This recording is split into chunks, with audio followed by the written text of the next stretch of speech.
Bonjour à tous. J'espère que vous Non, allez non, bien. c'est clair. Ah, quoi? Maintenant, Il y a c'est bon. quelqu'un? C'est bon? Non, c'est bon maintenant. Ah, donc vas-y. Bonjour à tous. J'espère que vous allez bien. Donc aujourd'hui, nous allons être avec Annie tout particulièrement. Donc je la laisse introduire son thème d'aujourd'hui. Bonjour tout le monde. Tout d'abord, je ne suis pas médecin, aucune allégation médicale avec ce que je fais aujourd'hui. Je ne suis pas spécialiste en sexologie, mais je partage des expériences. Si tu adhères, tu me suis, sinon tu es libre de faire ce que tu veux. Aujourd'hui, je parle de la raison des troubles de libido causés par la qualité de vie, tels que le stress ou la pollution atmosphérique, l'obésité ou la maigreur extrême, les manques de nutriments, le vieillissement prématuré, le tabac, le fait de ne pas mener une vie saine ou autre chose que les causes médicales ou la malformation d'appareils productifs. Waouh, c'est un beau thème. Donc déjà, pour commencer, je vais te poser une question. C'est quoi exactement le libido? Et tu as parlé de troubles de libido. Qu'est-ce que c'est et qui sont les personnes concernées?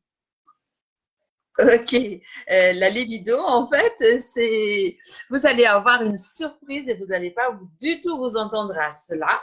C'est pour cela d'ailleurs que je traite ça ici, parce que la libido, en fait, c'est notre envie sexuelle.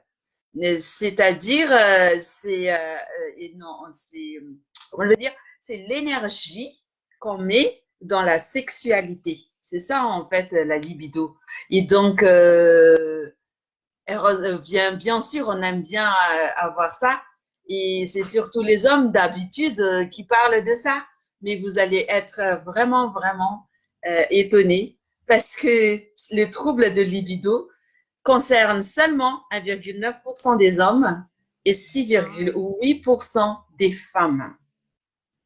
C'est-à-dire d'accord. l'absence ou l'insuffisance de désir. C'est ça le problème libido. Bon, ça, c'est vraiment l'absence. Mais quand on dit de temps en temps, ça arrive, eh ben, ça peut concerner, si c'est parfois que ça arrive, cette absence ou cette insuffisance de désir de sexe, à ce moment-là, ça peut concerner 20% des hommes et 29% des femmes. Mais de toute façon, quoi qu'il arrive, nous, les femmes, parce que nous sommes des spécialistes des femmes, nous partageons nos expériences entre femmes, nous avons moins de libido que les hommes. Et il y a une raison à cela. Euh, En fait, dans les raisons, il y en a des raisons médicales. Et comme je vous ai dit tout à l'heure, c'est pas à moi de vous dire comment faire. Vous allez voir un sexologue si ça vous intéresse, les filles, parce que il n'y a pas d'âge hein, en fait pour avoir la libido. Hein, ça baisse peut-être, mais c'est à cause, comme je le disais tout à l'heure, c'est à cause du vieillissement, entre autres. Voilà. Est-ce que j'ai répondu à ta question? Oui, merci. Ah ben, c'est, C'est oui, intéressant. oui. J'ai une autre question alors, Annie. Alors, les troubles de libido, cela veut dire quoi exactement? Oui, cela veut dire en fait le manque de vigueur, le manque de vitalité, le manque de sensualité et le manque d'énergie. Donc peut-être quand je vous dis comme ça vous dit quelque chose que le mot barbare, un peu libido, hein. C'est parce que quand je dis manque de vigueur, cela veut dire, c'est pour cela que j'ai dit les hommes, quand ils sont en manque de vigueur, ils font tout, ils font un peu de sport, ils mangent bien, ils font attention plutôt que nous les femmes. Parce que nous rendons pas compte que des fois, on est toute molle en fait. On n'a pas du tout envie de faire quelque chose. C'est le manque d'énergie, c'est le manque de vitalité. On a besoin d'être boosté un peu, quoi. Voilà, c'est exactement ça. D'accord. D'accord. Ok, donc c'est un peu embêtant quand même quand on a ce trouble-là, parce que du coup, peut-être que on se sent pas très bien dans notre peau et peut-être que notre conjoint aussi ne va pas se sentir bien dans sa peau si on a ce trouble-là. Donc, est-ce que tu as des solutions à nous conseiller ou à nous donner par rapport à ça? Oui, j'ai vraiment une solution. Plus même, j'ai plusieurs solutions. En fait, pour trouver la solution, je vous invite, même dans la vie en général, hein, à chaque fois on a dit qu'à chaque fois qu'il y a un problème, il y a des solutions. C'est pas qu'une. Et donc, je vous demande de prendre cette habitude d'aller en profondeur. D'ailleurs, c'est la raison pour laquelle nous sommes là, nous trois. Parce que quand vous parlez de relooking, par exemple, vous savez très bien que Valentia, elle parle en profondeur. Qu'est-ce qui fait notre visage extérieur?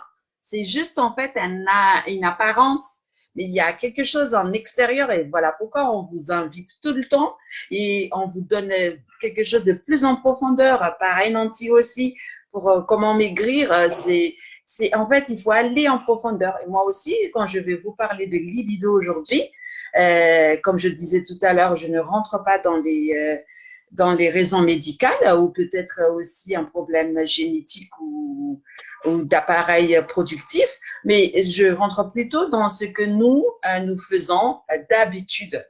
Par exemple, la raison pour laquelle nous sommes en manque de libido, c'est notre environnement. On est stressé. Je vous ai déjà expliqué que les ondes électromagnétiques autour de nous stressent. Et ça, d'ailleurs, ça a un lien aussi avec la stérilité ou l'infertilité que j'ai fait exprès de ne pas parler aujourd'hui, mais je vais prendre un temps pour le faire. Pareil, il y a aussi les environnements, ma relation avec moi-même. C'est peut-être pour cela aussi que nous, les femmes, nous sommes beaucoup plus concernées par le problème, le trouble de libido que les hommes, parce que c'est vrai que les femmes, elles ont des maladies que les hommes n'ont pas. C'est lié aux émotions des femmes, parce que nous sommes faites peut-être pour intérioriser nos soucis. Et quand on intériorise nos soucis, ce qui se passe, c'est parce que apparemment les femmes sont faites pour engrosser. Donc, c'est nous qui portons les enfants. Et donc, par exemple, la fibromyalgie, c'est une maladie typiquement féminine. Et donc, il y en a quand même de temps en temps à des hommes, mais la fibromyalgie, il y a beaucoup, et c'est qui n'est pas du tout reconnu par par les médecins, par la sécurité sociale, c'est parce que c'est un problème, nous intériorisons nos soucis. Et c'est là la cause, en fait. C'est pour cela que je vous ai dit, on va parler d'émotions. On va parler aussi de spiritualité qui nourrit, en fait, les émotions. Parce que c'est tout cela, le sucre, les environnements, la relation avec moi-même, ma relation avec les autres. Par exemple, c'est simple, des fois, c'est pour cela que le nombre est énorme pour les femmes. Elles demandent qu'on achète un beau sac pour elles, à son mari. Le mari a dit, bon, c'est pas la priorité, ça y est, pas de sexe ce soir. Pardon. Pardon. Ni de couette non plus quand il fait chaud. Ça va maintenant, il commence à faire. Donc, nous, c'est comme ça, nous les femmes, en fait. Et c'est ça notre problème. Pardon, j'ai avalé de travers. Et sinon, je vais quand même citer les causes médicales, même si je ne suis pas du tout médecin et que je vous invite à aller voir votre sexologue, votre médecin généraliste qui va vous orienter là-bas. Et en fait, il y a les problèmes d'hormones. Même si les hormones sont aussi jouées par le fait de la protection avec le Wave Beats. Je vous ai déjà parlé de ça. C'est à cause des demandes électromagnétiques autour de nous. C'est dû également au stress atmosphérique. Il y en a aussi les hormones, en fait, pour les hommes qu'on appelle testostérone. Et des fois, c'est l'androgène. L'androgène, En fait, c'est qui fait que il y a ce qu'on appelle andropause, ça diminue, le vieillissement, comme je vous ai dit tout à l'heure. Et pour les femmes, c'est les œstrogènes aussi qui jouent. Ça, je ne rentre pas, sauf comme je vous ai dit, j'ai la phycocyanine qui stimule, qui remet les pendules à l'heure, et aussi les wave beats qui nous aident avec la protection contre les stress électromagnétiques. Mais sinon, si c'est vraiment plus profond que ça, par exemple, s'il s'agit d'hypothalamus, de thalamus, c'est des hormones. En fait, c'est des hormones qui vont. Ce sont des choses qui vont avec la thyroïde, en fait. Ça, il faut voir les médecins. Il faut voir un endocrinologue pour cela.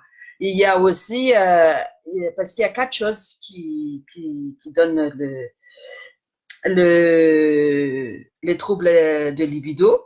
La première chose, c'est génétique, comme je disais tout à l'heure, les hormones et l'hypothalamus, les thalamus. Il y a aussi également ou les estrogènes. Et sinon, il y a aussi, deuxièmement, il y a comment je vais dire ça? En fait, il y en a des coutumes sexuelles conflictuelles et des fois quelque chose en fait qu'on fait dans notre culture qu'on ne fait pas dans une autre culture. Par exemple, pour un couple qui sont de cultures différentes, ça peut causer aussi en fait un trouble de libido. Pareil, il y en a aussi les troubles d'identité. Il y en a aussi des santé mentale. Il y en a également les deuils.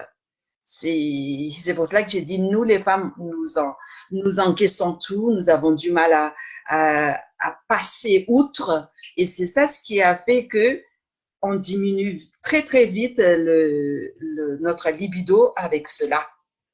Et sinon, une cause extérieure et qui peut arriver à tout le monde, c'est les problèmes financiers, le chômage, le travail stressant et surtout quelque chose que les gens aiment bien, qu'ils pensent que c'est normal, c'est le film pornographique en fait. Ça, c'est à éviter si vous voulez vraiment ne pas perdre votre libido. C'est parce qu'il n'y a rien de naturel dans cela. Et donc, nous, la libido, c'est quelque chose de naturel. Donc, la libido, ce ne sont pas des hormones, ce n'est pas de l'anatomie, ce n'est pas de la psychologie, c'est tout un ensemble de facteurs sur lesquels il convient de s'interroger. Il y a pas mal de solutions qu'on a entendues tout à l'heure, mais ce que j'aimerais bien savoir, Annie, c'est que comment tenir longtemps toutes ces solutions-là. Quand on a Oui. entendu pas mal en fait tout à l'heure, mais comment on va tenir longtemps pour ces solutions-là? Ben, en fait, oui, comment tenir longtemps, c'est-à-dire nous voulons éradiquer complètement. D'ailleurs, c'est pour cela que j'aime bien, comme j'ai dit tout à l'heure, notre collaboration à nous trois, parce que nous aimons bien aller en profondeur. Et donc, il y a Jim Rohn qui a dit, nous sommes la moyenne des gens que nous côtoyons. Cela veut dire que si je parle de problèmes financiers, qui est une cause de problème de libido, comme je vous ai dit tout à l'heure, si vous côtoyez que des snicards ou des gens qui n'ont pas beaucoup d'argent, donc vous allez devenir la moyenne de ces gens-là. La conversation tourne autour de cela. Donc notre entourage, notre environnement joue beaucoup. Si vous voulez être avec des gens, des femmes, je parlais des femmes qui arrivent à entretenir leur libido, c'est-à-dire leur vitalité, leur sensualité, leur énergie. Et donc, ne traînez pas avec les femmes qui se plaignent tout le temps. Ne traînez pas avec les femmes qui critiquent tout le temps. Ne traînez pas avec les femmes qui sont tout le temps d'avoir des environnements qui ne sont pas sains. Parce que c'est avec ces gens-là, en fait, qu'on arrive à devenir comme eux. On est la moyenne de ces gens-là. Et la deuxième solution aussi, pour tenir longtemps, que j'ai envie de vous dire, c'est que nous sommes le fruit de ce que nous avons semé hier. C'est pas du tout désespérant d'entendre ça. C'est-à-dire que si aujourd'hui je suis en manque de libido, tout simplement, c'est parce que si je procrastine, si j'ai dit ça mercredi dernier, il y a la procrastination, le manque de motivation, le manque d'appétit, toutes ces choses-là. Si je suis comme ça hier, demain, je peux être une autre personne. Des fois, il faut 3 jours. Moi, par exemple, nous avons fait un nettoyage du corps.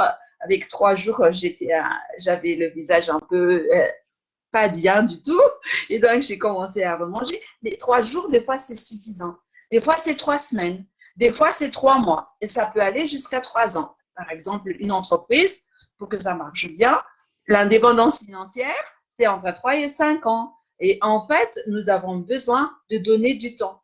Et la troisième chose que j'ai envie de vous donner pour garder une solution pérenne et durable et efficace, c'est de vous faire accompagner par des gens qui s'y connaissent. Donc, moi, par exemple, je peux vous coacher pour faire cela. Le coaching, c'est entre 3 et 6 séances. Il faut savoir que si moi, je dis que je peux vous coacher, ce que je veux faire, c'est que je vais vous aider à être vous-même. Vous allez être une autre personne que vous adhérez, que vous acceptez de devenir. Je n'ai pas la baguette magique pour que quand vous touchiez, vous allez devenir une femme plein de boost avec plein de libido. C'est pas du tout ça en fait. C'est un travail de longue haleine. Il faut pas. Je vais vous aider avec les émotions, avec la nourriture, parce que je vous ai dit que le fait de manger plein de sucre, ça aussi, ça réduit la libido. Il y a plein de choses. Donc, si vous faites le coaching avec moi, ben, je vous accompagne pour cela. Mais c'est à vous de faire une prise de conscience. Ça fait partie aussi du coaching. La prise de conscience, on vous donne la solution, on vous donne les causes. Et donc, c'est à vous de prendre la décision, de prendre votre vie en main.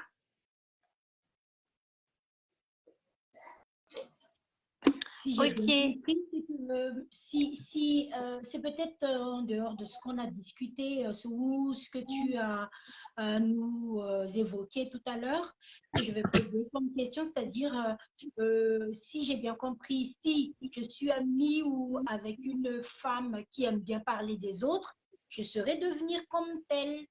Exactement. C'est quelqu'un qui avait avec quelqu'un qui est très malsaine, donc à un moment donné, je serai aussi comme cette personne-là, c'est ça, hein? Oui. C'est pour cela qu'il y a plus de femmes concernées par par le trouble de libido que les hommes. Les hommes, ça parle des jolies filles qui entraînent aussi, par exemple, des libido, tandis que les femmes, ça calomnie. C'est de la calomnie tout le temps. Et ça entraîne également. En fait, c'est pour cela, c'est tout un état, en fait. C'est un état d'esprit. Voilà. D'accord. Ben, écoutez, en sortant de ce live, je pense que autant pour Nanti, non?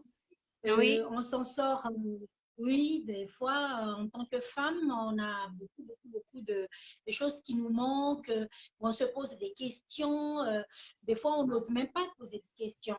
Donc, si vous avez envie de évoquer vos problèmes personnels, ce sera resté entre vous et bien sûr Annie, qui est professionnelle pour cela.